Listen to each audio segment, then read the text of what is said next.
Dans toute l'histoire du monde, les civilisations ou pays dominants ont toujours abusé de leur position.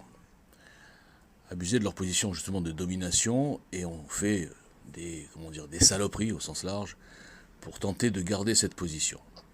C'est humain. C'est ni spécifique aux Arabes en leur temps, ni aux Grecs, ni aux Romains, ni aux Anglais ensuite, ni aux Américains depuis 70 ans, et ni aux Chinois qui arrivent. Et j'ai toujours dit que quand les gens disaient oui, les Américains ils font ci, ils font ça, ils font ci, ils font ça, j'ai toujours été le premier à les défendre en leur disant les gars, bien sûr, mais nous, si on était nous la France dominante, eh ben, on ferait pareil qu'eux. On abuserait de notre domination, comme tous les pays. Et je disais souvent, vous verrez à l'époque j'étais jeune, dans 50 ou dans 100 ans, quand la Chine sera dominante, vous regretterez les Américains. Vous verrez que ça peut aller beaucoup plus loin, la domination. Mais là, ce qui me rend un petit peu triste, si j'ose dire, c'est que les Américains globalement, quand je dis les Américains, c'est l'OTAN, enfin toutes ces organisations internationales qui sont complètement infiltrées par les globalo-fascistes, sont allés tellement loin qu'aujourd'hui, je vois qu'en France, il y a beaucoup et de plus en plus de gens qui ont une haine des Américains, et donc par la même occasion des Juifs, parce que dans la tête des gens, lobotomisés, c'est pareil, parce qu'évidemment, c'est le seul pays qui défend Israël. Eh bien, ils sont en train de basculer, genre ah, Poutine c'est super, les Chinois c'est génial, l'Iran c'est magnifique, le Pakistan pourquoi pas, l'Algérie c'est extraordinaire, enfin toute la nouvelle alliance qui est en train de se former. Et c'est dramatique parce que moi, sur le conflit Ukraine, j'ai une position qui est claire, qui n'est malheureusement pas une position pro-France, si j'ose dire, puisque je sais que la France est embrigadée dans une escroquerie. Mais le problème, c'est qu'au sens large, je ne suis pas un pro-russe.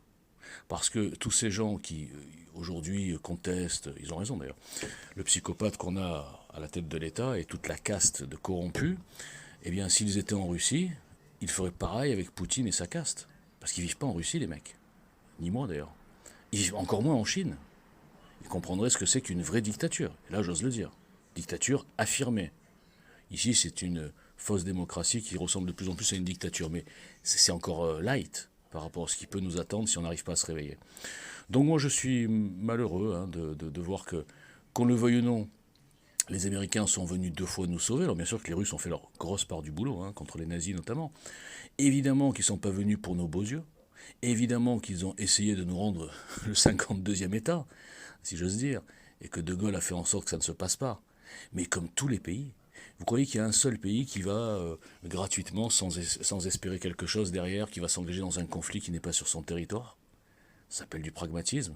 Donc tout ça pour dire que on est dans de beaux draps parce que d'un côté on a une caste de globalo-fascistes, je vais les garder sous ce nom, de globalo-fascistes dont je décris souvent les contours, qui ne sont évidemment pas les juifs, les khazars, les sionistes, les conneries comme ça, c'est bien plus large, bien plus puissant. De l'autre côté, nous avons des dictatures qui, notamment Poutine, qui nous semble quand même assez sympathique par certains côtés, parce que lui, c'est vrai que je le dis souvent, au moins il défend sa nation, sa civilisation, les valeurs chrétiennes, qu'on le veuille ou non. Il n'est pas dans le wokisme, lui. Il n'est pas dans la promotion de l'homosexualité, la promotion des transsexuels, les mariages gays, toutes ces conneries. Non. Donc c'est pour ça qu'il il nous paraît un peu sympathique, enfin, pour nous, on va dire les patriotes un petit peu conservateurs. Enfin, moi, je me considère comme ça. Mais en fait, il n'est pas mieux, en vérité. En vérité, si on était sous domination russe, on serait pire. Donc, franchement, moi, j'ai pas de solution. Démerdez-vous. Allez, bonne soirée.